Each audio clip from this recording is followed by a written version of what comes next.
안녕하십니까. 여러분들의 국어를 책임지고 있는 재영쌤입니다. 안녕하세요. 반갑습니다. 자, 오늘 금오시나 네 번째 시간입니다. 남연부주지라고 하는 작품을 함께 읽어보고 문제도 풀어볼 텐데요. 이 작품은 남쪽 연부주 이야기다 라고 생각을 하시면 돼요.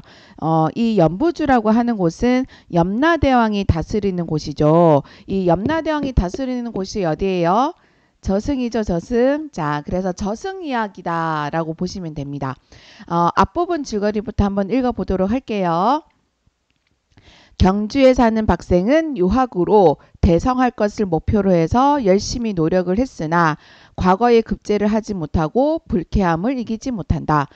굉장히 똑똑한 사람이에요. 똑똑한 사람인데 자기가 이게 열심히 공부를 해가지고 장원급제를 해야지 했는데 결국에는 급제를 하지 못하고 이제 아무것도 못하게 되는 거죠. 그러니까 그게 너무 불쾌한 거죠. 너무 불쾌해. 그러나 그는 뜻이 높고 인품이 훌륭하여 주위의 칭찬을 받는다.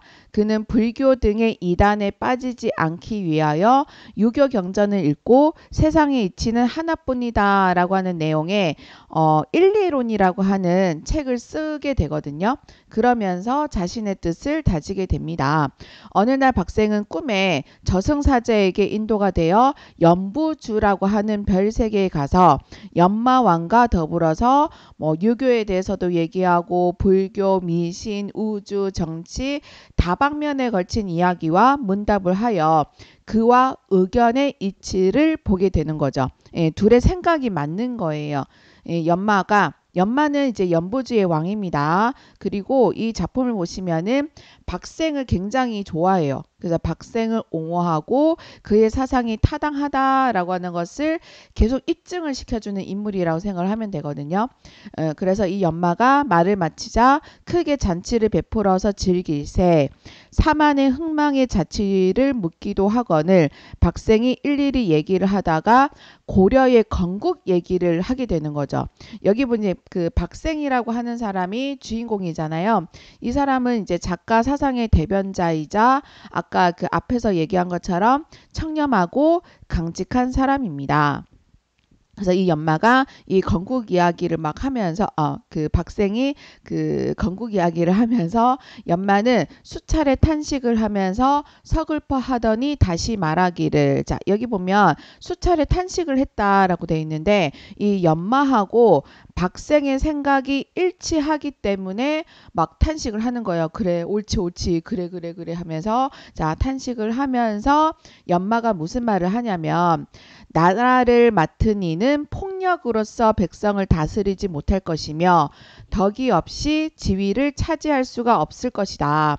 하늘이 비록 묵묵하여 영원히 말은 없을지라도 그 명령은 엄한 것이고 그리고 대개 국가는 백성의 것이고 명은 하늘의 명이니 천명이 가버리고 민심이 떠나면 비록 몸을 보존코자 한들 어찌 될 수 있겠느냐라고 지금 얘기를 하고 있는 거죠. 그 왕이 백성을 폭력으로 다스리면 된다, 안 된다? 안 된다. 그리고 무엇을 중요하게 생각해야 된다? 민심, 백성에 대한 어떤 민심을 중요하게 생각해야 된다라고 하는 것을 강조하고 있죠. 이 소설은 특히 세조를 굉장히 많이 비판하는 그런 내용이 많이 들어가 있습니다. 세조가 그 단종을 폐위시키고 자기가 왕이 되겠노라 라고 해서 왕이 된 사람이잖아요. 왕위 찬탈을 한 거예요. 그래서 이 세조의 왕위 찬탈에 대해서 비판을 하고 있는데 김시습이가 세조를 굉장히 싫어했습니다. 그러니까 싫어했다라고 하는 것 자체가 왕위를 뺏은 거잖아요. 단종이 정말 정통이고 단종이 왕이 되어야 하는 건데 그 왕을 뺏고 세조가 왕이 되었으니까 얼마나 싫겠어요. 일편단심. 지조와 절개를 지키는 것을 굉장히 중요하게 생각했던 긴시스비는 세조를 굉장히 많이 싫어했습니다. 그렇기 때문에 세조 때 이제 그 정치도 하지 않고 이게 떠돌아다니는 그런 삶을 선택을 하게 된 거였거든요. 그래서 백성을 폭력으로 다스리면 안 되고 민심을 중요하게 생각을 해야 된다라고 하는 말에 세조의 어떤 왕위 찬탈을 비판하는 그런 내용이 들어가 있습니다. 박생은 다시 역대 제왕이 이도를 믿다가 재앙을 입은 이야기를 한다. 이도가 뭐냐면 불교를 얘기합니다. 김시습이가 불교를 굉장히 싫어했다고 합니다. 유교만이 정도다. 예, 유교만이 정통 어떤 그 도를 이루는 거다라고 생각을 했기 때문에 이도를 믿다가 재앙을 입은 그런 이야기를 하니까 연마는 문득 이맛살을 찌푸리면서 백성들이 기쁘게 노래를 부르되 수재와 한재가 이르는 것은 하늘이 임금으로 하여금 일에 상가할 것을 암시하는 것이다. 수재하고 한재는 자연재해를 얘기하는 거죠. 그죠? 백성들이 원망을 하되 상서가 나타남은 임금으로 하여금 더 교만하고 방종하게 하는 것이니까 역대 제왕이 재앙을 입을 때 그 백성은 안락하였소 원망하였소 라고 지금 물어보고 있는 거죠. 어떻게 보면 나라에서 이 수재와 한재, 그러니까 백성들이 되게 기쁘게 노래를 부르고 있는데도 불구하고 이런 자연재해가 일어나는 것은 하늘이 임금님한테 좀 상가해라, 좀 자중해라, 조심해라 라고 하는 것을 암시를 하는 거고요. 백성이 되게 원망 소리가 높은데도 불구하고 뭔가 좋은 일 있잖아요. 좋은 일이 나타나는 것은 임금으로 하여금 더 교만하게 하는 거고 방종하게 하는 것이다. 그래서 역대 제왕이 재앙을 입을 때 그 백성들이 안락했느냐 원망을 했느냐라고 지금 물어보고 있는 거죠. 자, 그랬더니 지금 그 박생이 뭐라고 대답을 하냐면 그것은 간신히 벌떼처럼 봉기를 하여 큰 난리가 일어나서 임금은 백성들을 눌러가지고 정치를 하게 되었으니, 자, 이것도 마찬가지로 세조가 왕위를 찬탈을 한 그 정체적인 상황을 비판을 하고 있는 겁니다. 그렇기 때문에 백성들이 어찌 안락할 수 있었으리까? 안락할 수가 없다. 라고 지금 얘기를 하고 있는 거죠. 어떻게 보면은 백성들이 막 원망의 소리가 굉장히 많은데도 불구하고 세조 때 굉장히 좀 편안하긴 했어요. 여러분들 이제 정치적인 상황을 보시면은 세조가 정치를 좀 잘했거든요. 그래서 상서로움이 이제 나타난 거죠. 그래서 이것이 오히려 임금님한테 세조가 더 교만하고 방종하게 하는 것이기 때문에 이거는 오히려 백성들이 안락할 수 없다라고 지금 얘기를 하고 있는 거예요. 아마 선생의 말씀이 옳소이다. 둘이 의견의 이치가 계속 일어나는 거죠. 자, 그래서 왕도 정치에 대한 이야기를 하였습니다. 자, 이렇게 이제 문답을 했어요. 자, 이 문답은 아까도 얘기했지만 유교나 불교나 미신이나 우주 정치 등에 대한 그런 문답이었어요. 자, 그리고 나서 이 연마가 잔치를 거두고 박생에게 왕위를 이렇게 정코자 하여 손수 선의문을 지어서 박생에게 내려주는 것이었다. 여기 지금 선의문이 나오는데 이 선의문은 자기가 임금의 자리를 물려주겠다라고 하는 글을 써주는 겁니다. 자, 그래서 그 선의문에 하였으되, 자, 이 선의문의 내용을 지금 보여주고 있는 건데요. 염주의 땅은 실로 야만한 나라이다. 옛날에 우 임금의 발자취 이르지 못하였고 주목왕의 말굽이 미친 적이 없던 곳이다. 자, 이 말은 지금 무슨 말이냐면 이 연부주라고 하는 곳이 염주라고 되어 있네요. 자, 연부주입니다. 연부주라고 하는 곳이 외떨어진 곳이다 라고 하는 점을 강조를 하고 있는 거예요. 이 야만의 땅인 해계까지 이르러 죽은 우왕도 그 다음에 팔준마의 발자취를 남기지 않은 데가 없다라고 하는 모강도 이곳은 오지 못했다라고 지금 얘기를 하고 있는 거거든요. 그만큼 이 연부주라고 하는 곳은 굉장히 떨어져 있는 곳이다. 왜 떨어져 있는 곳이다 라고 하는 것을 강조하고 있습니다. 자, 붉은 구름이 햇빛을 덮고 있고요. 추한 안개가 공중을 막아서 목이 마를 때는 녹은 구리 샘물을 마시면서 배가 줄이면은 뜨거운 새끝을 먹어야 된다. 이거 자체가 인간의 생존이 가능하다는 건가요? 여기 어떻게 살아요? 자, 인간의 생존이 불가능한 곳이다. 열악한 환경이다. 라는 걸 보여주고 있는 거죠. 자, 야차와 나찰이 아니면은 그 발 붙일 곳이 없다. 야차하고 나찰은 뭐냐면 귀신들이에요, 귀신들. 사람들을 막 괴롭히고 막 잡아먹는 그런 귀신들을 얘기하는 겁니다. 그러니까 귀신들이 아니면은 발 붙일 곳이 없다. 그리고 임의망량이 아니면은 능히 그 기운을 펼칠 수가 없는 것이다. 자, 임의망량이라고 하는 것은 도깨비를 얘기하는 겁니다. 이 도깨비가 아니면은 능히 그 기운을 펼칠 수가 없다. 화성이 천리고 철산이 만첩이라 민속이 악하니 정직하지 아니하고 그 간사함을 판단할 수 없고 지세가 험악하니 신성한 위험이 없으면은 그 조화를 베풀기 어렵도다. 이제 동국에 사는 박아무개로 말하면은 정직무사하여 강의하고 결단력이 있고 문장에 대한 재질이 크고 발몽의 재주가 있다라고 지금 되어 있죠. 자, 그만큼 어떻다는 거예요, 이 사람은? 대단한 사람이다 라고 지금 얘기를 하고 있는 거죠. 자, 그래서 이 박생에 대한 그런 연마의 어떤 평가를 보시면 아시겠지만 충분히 너라고 하면은 이 연부주를 다스릴 만한 그런 능력이 있다 라고 지금 얘기를 하고 있는 거예요.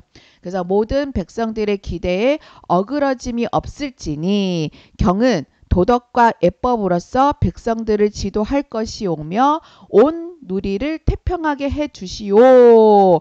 자, 이 작가의 정치적인 견해가 나오죠. 이 도덕과 예법으로서 나라를 다스려야 된다. 백성들을 다스려야 된다. 네, 이제 하늘의 뜻을 받들어서 요순의 옛일을 본받아 이 자리를 사양하노니 예전에 그 요순 임금 때가 선의를 했다고 합니다. 그러니까 임금의 어떤 자리를 자기가 정말 정치를 잘 할 사람들한테 이렇게 이제 물려주는 거죠. 그래서 그 일을 본받아서 내가 이 자리를 사양을 하니까 경은 삼가이 자리를 받을지어다. 자리를 좀 받아달라라고 지금 얘기를 하고 있는 거죠. 박생이 이제 선임문을 받들어서 예식을 마치고 두 번 절하고 물러 나온 다음에 연마는 다시금 신하들에게 명령을 해서 축하를 드리게 하였고 박생을 고국으로 잠깐 돌려보낼새 거듭 칙령을 내리시다. 자, 여기 보면 잠깐 돌려보내야죠. 왜냐하면 지금 이거는 죽어야지 올 수 있는 그런 공간이잖아요. 그죠? 자, 그렇기 때문에 돌려보내야 되는 겁니다.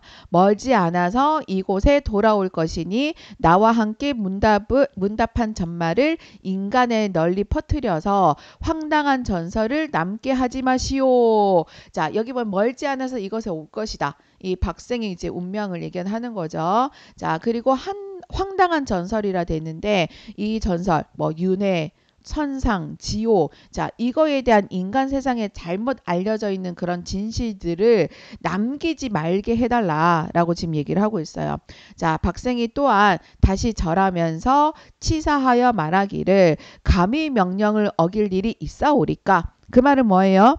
내가 받겠다. 나 연마왕 할래. 자, 그래서 이 여망이 박생한테 지금 이제 그 선임문을 지어 주었습니다. 하고 이제 대궐문을 나와가지고 수레를 탔습니다. 말굽이 진흙에 붙어서 수레가 넘어지는 바람에 박생이 깜짝 놀라서 일어나서 깨어보니까 그것은 한갓 허무한 꿈이었다. 지금 이제 환몽구조죠. 그래서 꿈에서 현실로 넘어왔습니다. 환몽구조. 꿈에서 이제 현실로 바뀌는 거고 작가가 이 꿈이라고 하는 그런 장치를 통해서 현실의 문제를 좀 비판을 하는 그런 내용이었어요.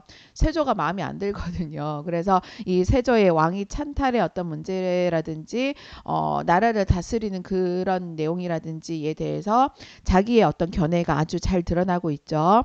자, 눈을 뜨고 주위를 보니까 책들은 상에 던져져 있고요. 등불은 깜빡거리고 있었다. 박생은 마음이 산란해서 스스로 생각하되 내가 죽을 날이 멀지 않았구나. 자신의 이제 죽음을 예견하는 거죠. 이제 저승에 가서 자기가 왕을 하려고 하면 죽어야 되잖아요. 자, 하고 날로 집안일을 처리할 것이 걱정이 되었다. 몇 달 후에 병이 들어서 누웠는데 이제는 다시 일어나지 못하지 하고 생각을 하게 되었고요. 자, 의원과 무당들을 다 물리치고 고요히 죽어갔다.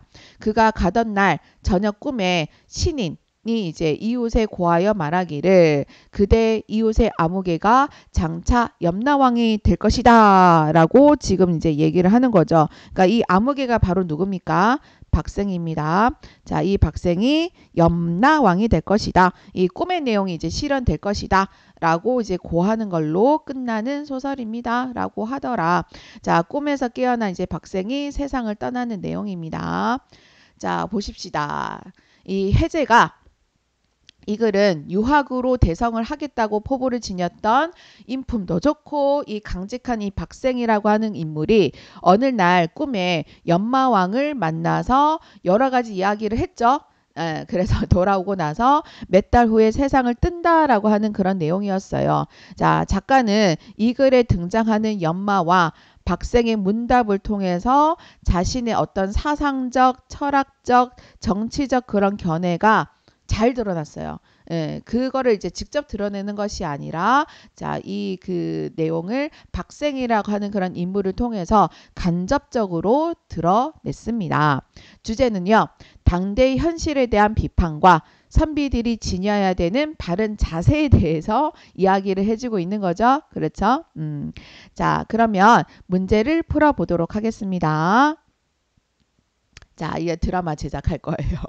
자, 그 방안으로 적절한 것은 1번 연마하고 박생이 문답을 주고받으면서 열띤 논쟁을 벌이는 장면을 표현한다. 그리고 2번 박생이 많은 사람들에게 둘러싸여서 안전하게 죽음을 맞이하는 장면을 넣는다. 그리고 3번 박생이 속세하고 인연을 끊은 다음에 깊은 산속에 들어가서 혼자 생활하는 장면을 표현한다. 그리고 4번 자, 박생이 선임문을 이제 그 받는 그 장면은 잔치 분위기에 맞게 밝고 이제 그 흥성거리는 장면인데 자, 죄송합니다. 흥성거리는 모습으로 표현을 한다. 그리고 이제 연부주는 전체적으로 붉은색과 어두운 색의 하늘을 바탕으로 해서 지세가 험한 땅의 모습으로 표현을 한다 라고 되어 있죠. 자, 그러면은 적절한 거를 한번 찾아보도록 하겠습니다.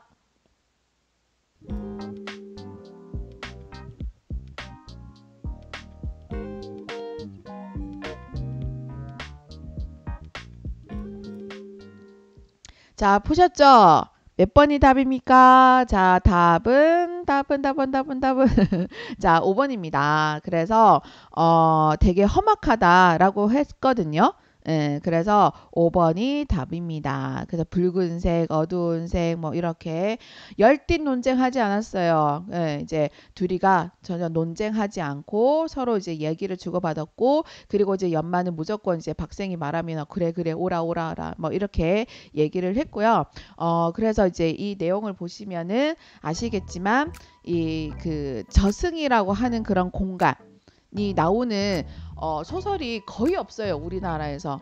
그래서 이 소설이 이제 갖고 있는 의의가 이런 뭐 저승을 그린 것도 있겠지만 김실습이라고 하는 사람이 어떤 사상적인 그런 측면이 많이 들어간 소설이기 때문에 여러분들이 알고 있으면 굉장히 도움이 되는 작품이라고 생각합니다.